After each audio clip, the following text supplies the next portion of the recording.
It's Ryan Gifford from Shore Property here with the May property market update. And this video will look at how the Newcastle market's performed so far in 2022 compared to last year. Also discuss what I'm seeing on the ground and also where we are in the property cycle and what to expect for the rest of the year. Everyone knows the property market was on fire last year and the start of this year also. However, some heat is definitely coming out of the market. And if we look at the statistics for the year to date, they'll definitely paint the picture of that. The statistics I'm going to talk about are for houses in the Newcastle LGA for January up until the end of April.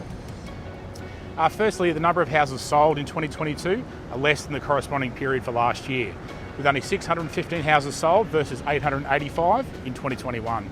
And interestingly, less properties have also been listed for sale, even though many people thought there'd be a surge of listings hit the market this year, which is what happened in Sydney.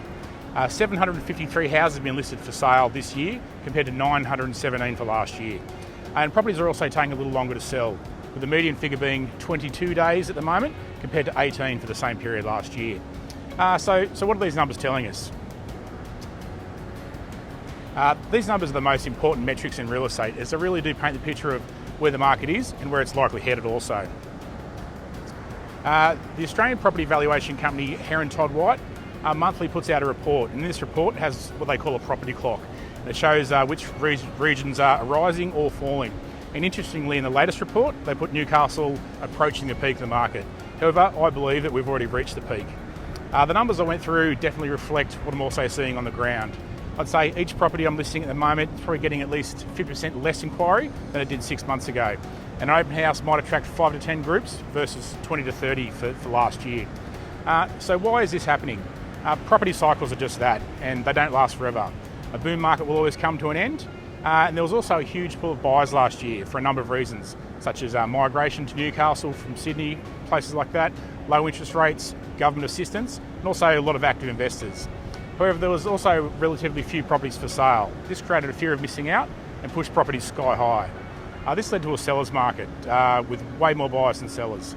However, we've now moved into a more balanced market with a more equal number of buyers and sellers. We've also seen there's not more sellers in the market, therefore there's just less buyers. So what does this mean for the rest of the year? Well, I don't really see prices going backwards, as I believe we'll still continue to get people coming from Sydney and elsewhere, and also there is still a good pool of buyers, although definitely less than last year. However, I don't think there'll be any substantial price growth either, and this may be the case for the next few years. I think after the election, which always slows down the market, we will see more properties hit the market, and we'll settle into a more balanced market for some time, which will be a relief for many buyers. If you'd like any more information about the market or some advice on your property, please get in touch.